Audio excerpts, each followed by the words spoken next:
Hey guys, Andrew Henderson from Nomad Capitalist. I'm here in Poland and got an email from one of the lawyers I've worked with in the past that there is a potentially new residency option here in what's otherwise a different country for residency. So I'm heading up there on the move, busy week. Wanted to record a little case study for you and an important lesson for US expats when it comes to doing taxes, and really any kind of expat who is living out of their home country and has to file a tax return.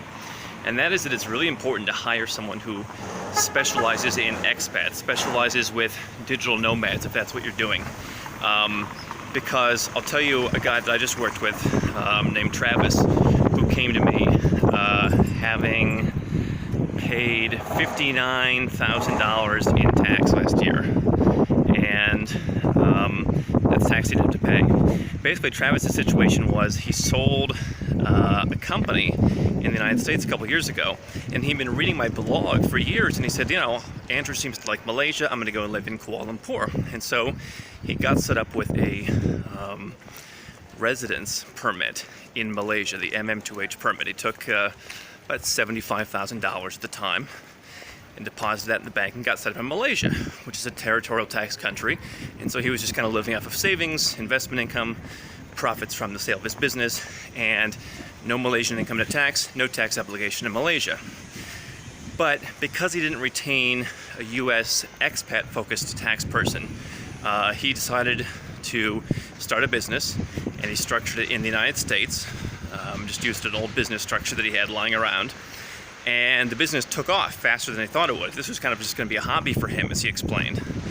And there he was with the United States C Corporation, and he ended up paying $59,000 in tax in 2016.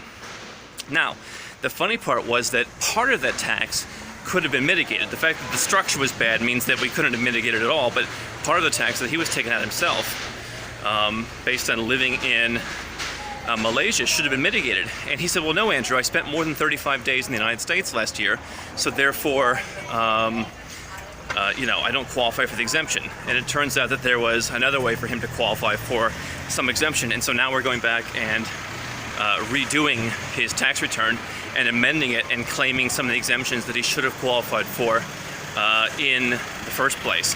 And so he's going to get about $20,000 back in his pocket. And then we're going to go through and amend the structure of the company and spend just a little bit of money to do that, and basically save him probably $70,000 this year.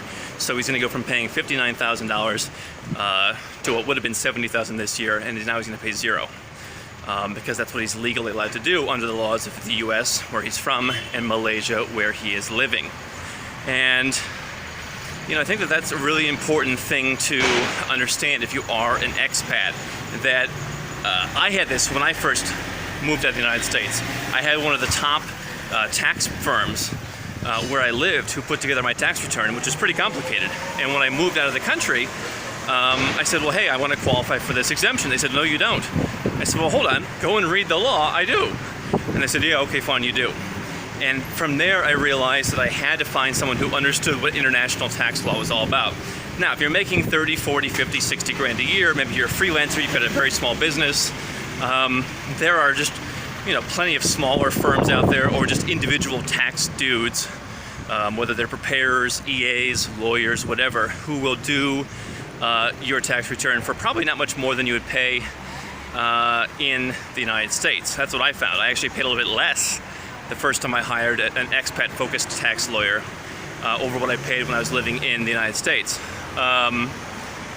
For people who are making 100 grand and up, it usually makes sense to look at the strategy, as in the case of Travis, who found out that he was overpaying and could get some money back, but then also look at the strategy, figure out how to go from there to make sure you're minimizing the tax going forward, or eliminating in some cases, and then making sure that the taxes are filed properly every year. I see a lot of folks who come to me saying, I didn't know I had to report my foreign bank accounts. I took your advice 2 years ago, went and set up a bank account somewhere. Well, my advice was to make sure you filled the forms properly, but your US-based non-international accountant didn't tell you to do that. So make sure you have someone who knows what they're doing in the expat, in the international arena. Again, if you're small, and you're just doing some basic freelancing, that might be just kind of a preparer to do stuff for you at a nominal fee. If you're making more money, as Travis was, it's worth putting together a holistic strategy. You can subscribe to our channel, learn more about that, and also at nomadcapitalist.com.